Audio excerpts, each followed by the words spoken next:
নমস্কার, সর্ববিষয় জ্যোতিষ অনুষ্ঠানে আপনাদের সকলকে স্বাগত। আপনাদের সঙ্গে রয়েছি আমি বৃষ্টি।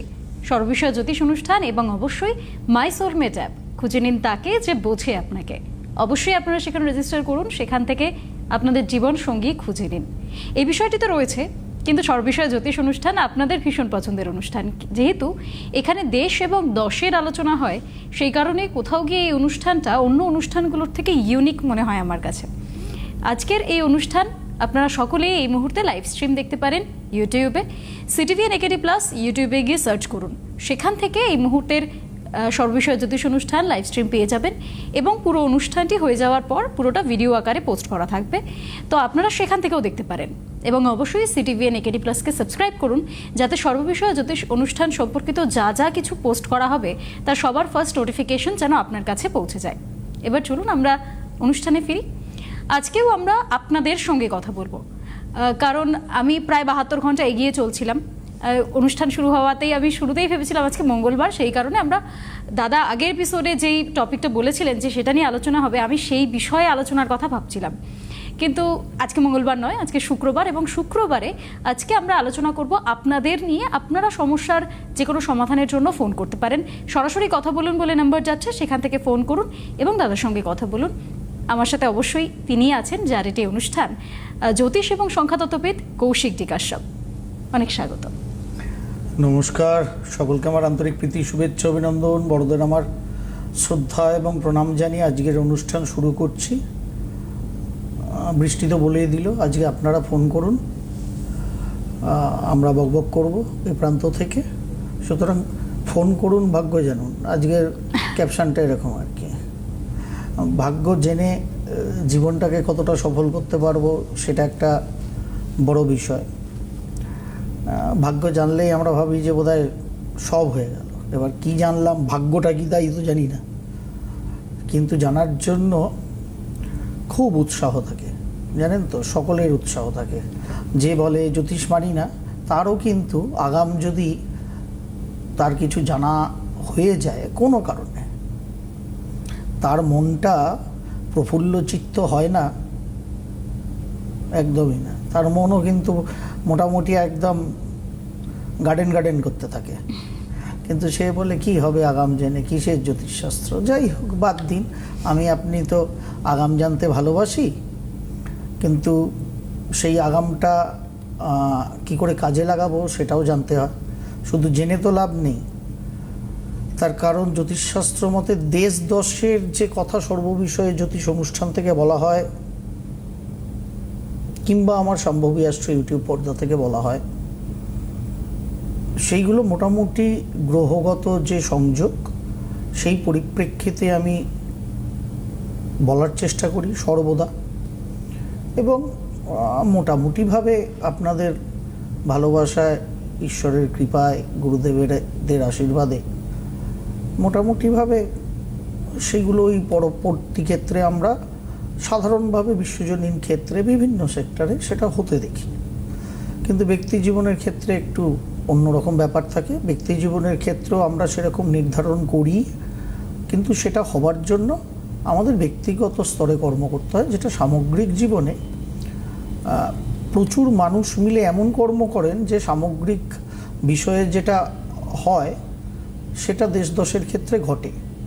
আর প্রাকৃতিক যে বিষয় আশয় থাকে, সেখানে তো প্রকৃতি দেবী নিজেই আমাদের কন্ট্রোলার। সুতরাং তিনি গ্রহ নক্ষত্রের চলাচল অনুযায়ী রিয়্যাক্ট করতেই থাকেন।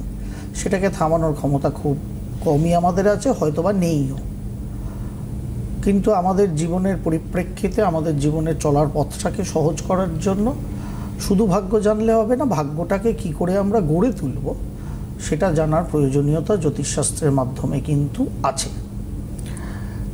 কিছু কাজ আমাদের জ্যোতিষশাস্ত্র মূলত যে কথাটা বলতে চায় সেটা হচ্ছে সময়কে জ্যোতিষশাস্ত্র সঠিকভাবে নিরীক্ষণ করে এবং সেই মতো আপনাকে আমাকে একটা আপনার আমার জীবনে চলার পথটাকে মোটামুটি তার একটা রূপরেখা তৈরি করার চেষ্টা করে। এটাই মূলত জ্যোতিষশাস্ত্রের কাজ।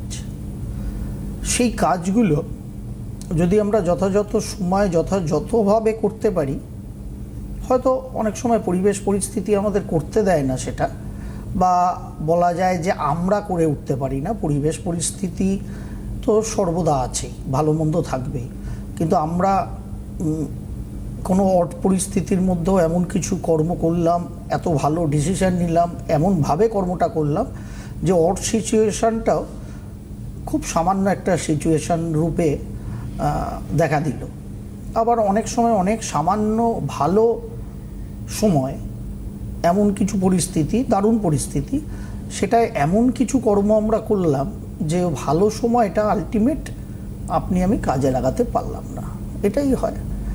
আর মোটামুটি তো 5 রাজ্যে বিধানসভা ভোটের উত্তাপ, সেই পরিপ্রেক্ষিতে উত্তাপ, আপনি রাজনীতি পছন্দ করুন না করুন, আপনার আমার গায়ে লাগতে বাধ্য। আর সবথেকে বড় কথা, আমি রাজনীতির মধ্যে নেই, এই ছুঁতমার্গটা শিক্ষিত বাঙালি না ছাড়তে পারলে গত 15 বছরের যে গর্তগুলো আপনি আমি তৈরি করেছি, সেই গর্তটা আপনার আমার একদম প্রাপ্য ছিল। তার কারণ কোনো কিছু ভ্যাকুম অবস্থায় থাকে না, ভ্যাকুম সর্বদা পূর্ণ হবে। সুতরাং যথাযথ শিক্ষিত মানুষ, চোখ খোলা মানুষ, তারা যদি রাজনীতির প্রতি বীতশ্রদ্ধ হন, কেন বীতশ্রদ্ধ তারা জানেন না, তারা যদি বীতশ্রদ্ধ হন, আসলে আমরা ভীষণ অন্তর্মুখী হয়ে গেছি। আমরা ভাবি আমি আমার পিতামাতা, বিবাহের পর বউ বাচ্চা, এরা ভালো থাকলেই আমি দারুণ ভালো আছি। এটা আমাদের এখন মন মানসিকতা, 10/10-এর কনসেপ্টে আমরা চলে এসেছি বিশ্বায়নের যুগে, যার ফলে অনেক ফাঁকা ময়দান আমরা ছেড়ে দিই। সেই ময়দানগুলো যারা বেশ করে কমে খাওয়ার মানুষ, তারা কিন্তু সমুদ্র হিমাচলই করে খাচ্ছে। আর পশ্চিমবঙ্গে সুন্দরবন থেকে দার্জিলিং এই সংখ্যাটা প্রচুর পরিমাণে বেশি। এটা আমাদের একটা মাথা ব্যথার কারণও বটে, কিন্তু মাথা ব্যথাটা আপনি আমিই ঘটিয়েছি। এখন তো ভিক্স বা অমৃতাঞ্জন মাখলে আপনার আমার মাথা ব্যথা কমছে না, এটা বলে লাভ নেই। সুতরাং মাথা ব্যথা কমাতে গেলে আপনাকে আমাকে এমন কর্ম করতে হবে যাতে মাথা ব্যথা কমে। আর যথাযথ সময়ে যথাযথ কর্ম আমরা হয়তো করিনি, তাই ফলভোগ করছি। হয়তো পরিস্থিতি অনুকূল ছিল, তখন এমন কর্ম করেছি, অনুকূল পরিস্থিতিটা বিপরীত পরিস্থিতি হয়েছে। সুতরাং দোষ কারুক্ষে দিয়ে লাভ নেই। আমি যদি বৃষ্টিকে দায়ী করি, একটা আঙুল বৃষ্টির দিকে যাচ্ছে, 4টে আঙুল কিন্তু আমার দিকে আছে। আমরা এই 4টে আঙুলকে ক্যালকুলেট করি না, এইখানে হয়ে গেছে মুশকিল। পশ্চিমবঙ্গের বুকে অনেক বড় বড় তথাকথিত সংবাদ মাধ্যম থেকে প্রথম শ্রেণীর, দ্বিতীয় শ্রেণীর সব দৈনিক, অনেক বিদগ্ধ মানুষজন, প্রচুর শিক্ষিত, আমার শিক্ষা তাদের কাছে নগণ্য, তারা বলেন সমালোচনা। আমরা সমালোচনা বলতে বুঝি কোনো কিছু বিষয় সম্বন্ধে নেগেটিভ আলোচনা, সেটার নাম সমালোচনা। অ্যাকচুয়ালি ব্যাকরণগত সমালোচনার অর্থ তাই, কথাটাই সম আলোচনা, অর্থাৎ কোনো বিষয় বা বস্তুর পজিটিভ এবং নেগেটিভ আলোচনা, সেটাকে বলে সমালোচনা। কিন্তু আমরা এমন একটা পর্যায়ে চলে গেছি যে আমি যদি বৃষ্টির সম্বন্ধে প্রচুর নেগেটিভ কথাবার্তা বলি, তার মানে আমি বৃষ্টির সমালোচনা করছি। ওটা সমালোচনা করছি না, আমি বৃষ্টির নিন্দা বন্ধ করছি, পুরো নেগেটিভ আলোচনা করছি বৃষ্টির সম্বন্ধে। কোনো আলোচনা নেই। যদি আলোচনা করি, তাহলে বৃষ্টির পজিটিভ গুণগুলো আমাকে বলতে হবে, বৃষ্টির নেগেটিভ গুণগুলো আমাকে বলতে হবে, তাহলেই আমি আলোচনা করলাম, মানে সমালোচনা করলাম। ঠিক একই বিষয়টা আমাদের জ্যোতিষশাস্ত্রেও, ওই প্রথম শ্রেণীর দৈনিক মিস্টার বচ্চনের পুত্রবধূর জন্মছকে ভৌমদোষ বা মঙ্গলদোষ থাকার ফলে বিভিন্ন রিচুয়ালস মেনে ভারতবর্ষের বিভিন্ন প্রান্তরে দৌড়ে সেই মঙ্গলদোষ শান্তি প্রতিবিধান ক্রিয়া করানোর সময় বড় বড় করে প্রথম শ্রেণীর দৈনিকে লেখা বেরাতো যে মাঙ্গলিকের শান্তি করার জন্য অমিতাভ বচ্চন এই করছেন, ওই করছেন, সেই করছেন। রিপিটেডলি বেরিয়েছে, সপ্তাহের পর সপ্তাহ। মানুষ যারা জ্যোতিষ বিশ্বাস করেন তারাও পড়েছেন, যারা বিশ্বাস করেন না তারাও পড়েছেন। কথাটা আমরা বলি জন্মছকে মাঙ্গলিক আছে কি নেই, ঠিক ওই সমালোচনার মতোই কেসটা হয়ে গেছে। মাঙ্গলিক কথার অর্থ শুভ, আমরা বলি জন্মছকে কি আমার মেয়ের মাঙ্গলিক আছে, হয়তো কেউ এক্ষুনি ফোনে আসলে জিজ্ঞাসা করবেন, যদি বিবাহযোগ্যা তার কন্যা হন, আমার মেয়ের জন্মছকটা কি মাঙ্গলিক? তিনি অশিক্ষিত একদম নয়, তিনি শিক্ষিত। তিনি ছোটবেলায় মিনিমাম বাংলাটুকুনি যা পড়েছেন সেখানে পড়েছেন মাঙ্গলিক কথার অর্থ যাহা মঙ্গলজনক, এটা তারও জানা, অন্তত বাংলা শব্দের যা ব্যবহার তিনি করেছেন। কিন্তু তাও তিনি জিজ্ঞেস করবেন আমার মেয়ে কি মাঙ্গলিক? তাহলে কি মাঙ্গলিক ছেলের সাথেই বিয়ে দিতে হবে? এই যে কথাগুলো আমরা বলি, এই কথাগুলো ব্যাকরণের বাইরের কথা, একদম ভুল শব্দ। যেরকম সমালোচনা মানে আমরা বুঝি নেগেটিভ আলোচনা মানে সেটা সমালোচনা, আদতে না। মাঙ্গলিক জন্মছক মানে তো যাহা মঙ্গলজনক, জন্মছকে মঙ্গলের অবস্থান, তাহলে তো ভালো। কথাটা মাঙ্গলিক নয়, কথাটা হিন্দি ভাষী সাধারণভাবে, ওয়েস্ট এবং নর্থ ইন্ডিয়ান অ্যাস্ট্রোলজাররা বলে মাংলি, কোনো ক নেই সেখানে, নো কে বা ক, তার পেছনে মাংলি জন্মছক, মঙ্গল থেকে মাংলি। আমরা বাঙালিরা বলতাম ভৌমদোষ, বড় জোর সেটাকে পরিবর্তন করে বলি মঙ্গল দোষ। কিন্তু যত বলেই আমি আমার দম খরচা করি, গলা ব্যথা করি, ভবি ভোলার না, কারণ বাঙালির বুদ্ধি, বাঙালির মনন সব মোটামুটি মাথা থেকে নেবে হাঁটুতে জড়ো হয়ে গেছে, আর সিদ্ধারা তো পাউডার কবেই হয়ে গেছে আমি বলি। যার ফলে পরিবেশ পরিস্থিতি এবং সময়কে যথাযথভাবে জাজ করার প্রয়োজনীয়তা আছে। না তো আমাদের অনেক সময় ভালো কর্মই করতে যাচ্ছি, সেখানে অনেক অনেক অনেক নেগেটিভ তির্যক বাক্য শুনতে হয়, যার ফলত অনেক পরিবেশ পরিস্থিতিতে আমরা ডিসিশনটা যথাযথ নিতে পারি না। আর যদি আমাদের মানে সকলের প্রিয় হারানো বোন অভয়ার কথা ভাবি, তার পিতামাতার ক্ষেত্রে সেরকম পরিস্থিতিতেই তারা ছিল যে তখন তারা ডিসিশনই নিতে পারেননি। তারা রাজনৈতিক দলে নাম লিখিয়ে এই মানে আন্দোলনটা আমি বলবো না, তাদের মেয়ের মৃত্যুর রহস্যটা উন্মোচন করার জন্য কোনো রাজনৈতিক দলের সঙ্গে যোগ হলে অনেক বেশি কার্যকারিতা হয়তো পাওয়া যায়, এটা তখন হয়তো তারা ভেবেই উঠতে পারেননি, তাই ডিসিশন নিতে তারা দেরি করেছেন। আমার মতে আমার পার্শ্ববর্তী অঞ্চলেই তারা থাকেন, আমার পার্শ্ববর্তী বিধানসভাতেই অভয়া বোনের মা দাঁড়িয়েছে।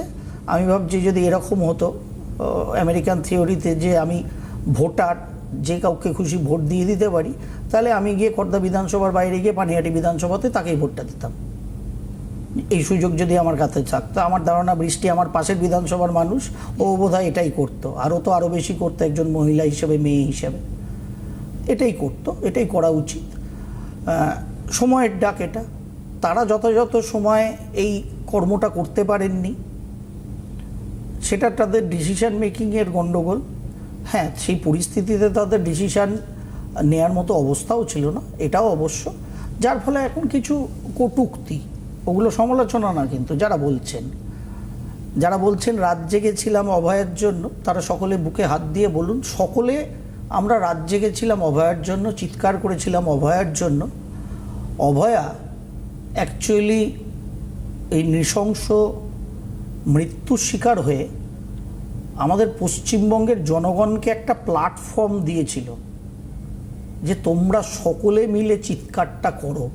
আমি মৃত্যুর আগে যে চিৎকারটা করেছি হয়তো বা কেউ শুনেছি বা কেউ শোনেনি, তার কারণ আমরা সকলে অভয়ার নাম করে পথে নেমেছিলাম, সকলে বুকে হাত দিয়ে। যদি আমরা নিজেদের প্রশ্ন করি, অভয়ার জন্যে নেমেছিলাম, কিন্তু একমাত্র কারণ ওটা ছিল না। সকলের ওই অভয়ার মৃত্যুর রহস্য উন্মোচনের দাবির সঙ্গে সঙ্গে, জাস্টিস ফর অভয়ার সঙ্গে সঙ্গে প্রত্যেকটা অঞ্চলের মানুষের, দার্জিলিং থেকে সুন্দরবন, বিভিন্ন রকম দাবি কিন্তু মিশেছিল, সেটাই ক্ষোভ আকারে রাস্তায় আছড়ে পড়েছিল।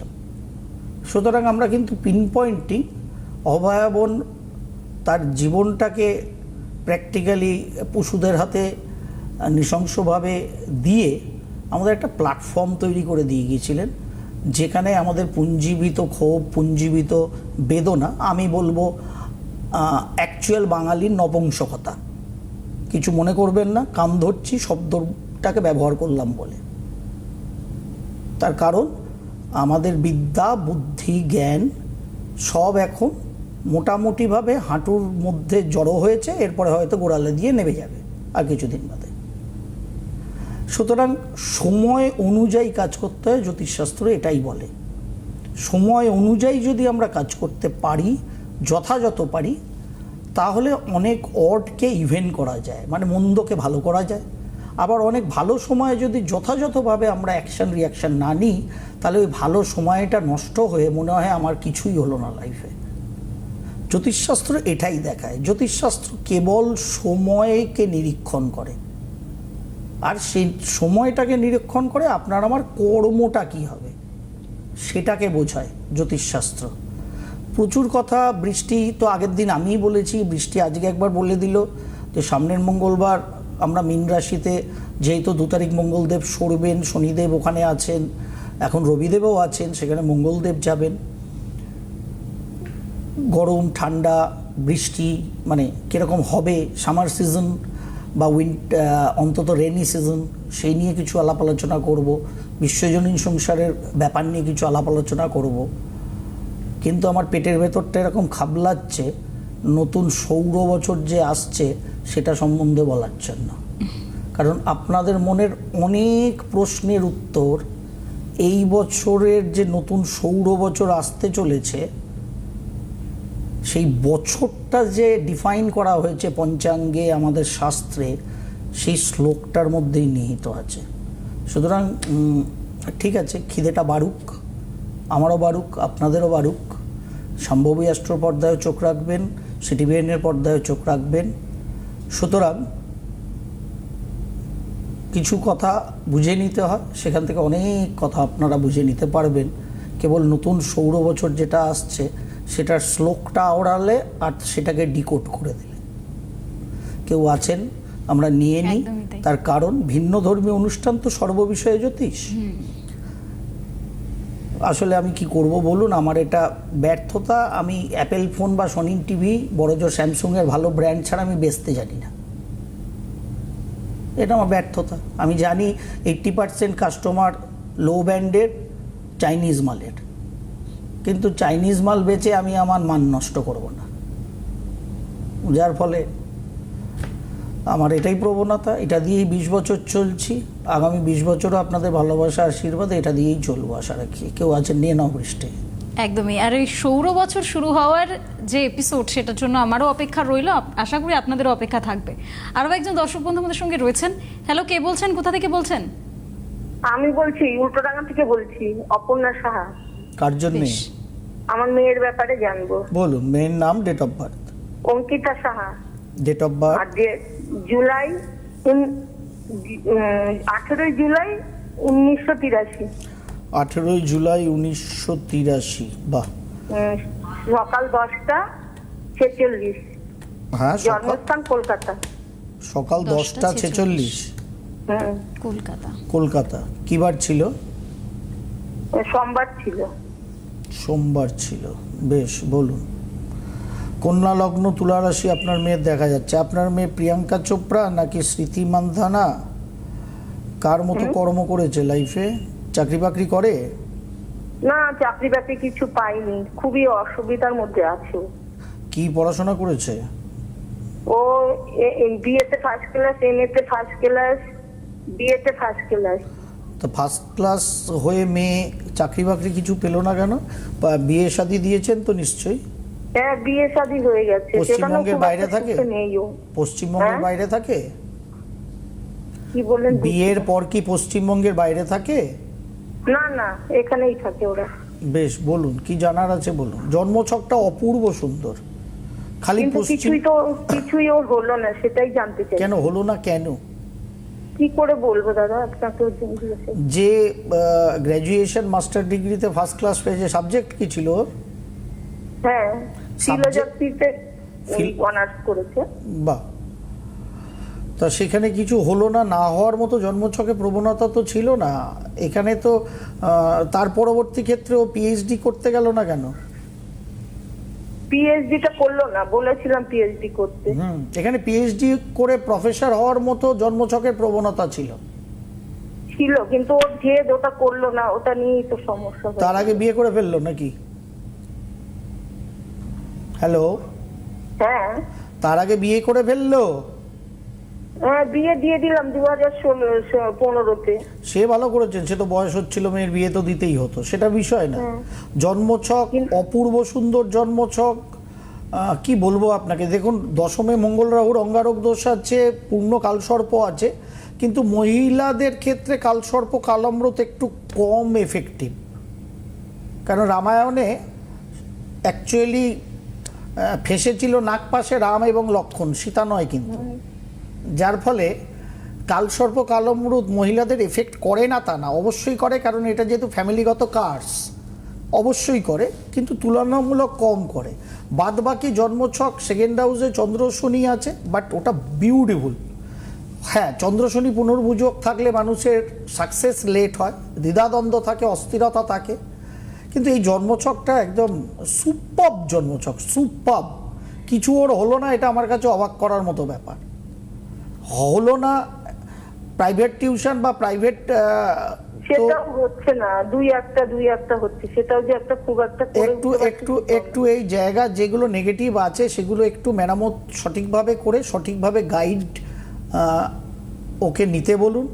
এই জন্মছকটায় প্রচুর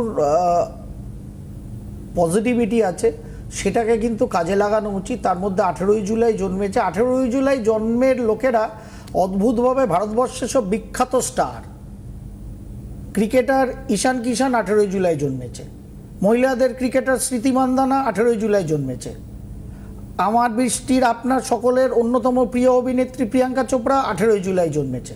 তাহলে 18ই জুলাই জন্ম তারিখটার মধ্যে কি পোটেনশিয়ালিটি আছে বুঝতে পারছেন? এতগুলো ইন্ডিয়ান ফিল্ডে স্টার আছে, এবং আপনার মেয়েরও তাই। দশমে রবি বুধ কন্যা লগ্নের আমাদের প্রাক্তন মুখ্যমন্ত্রী জ্যোতিবাবুর ছিল। দুর্দান্ত হরস্কোপ। এই কালসর্প তো আর বয়স হয়ে গেছে, করে লাভ নেই। অঙ্গারক দোষ শান্তি, পুনর্বুদোষ শান্তি করে অবশ্যই কর্ম ওর করা উচিত, কারণ এটা রোজগেরে গিন্নির জন্মছক। এটাকে করতে বলুন, চলতে বলুন। এটা দুর্দান্ত জন্মছক, কর্ম রোজগার এইসবের জন্য, এবং বিউটিফুল। কেন ওর কিছু হলো না আই ডোন্ট নো।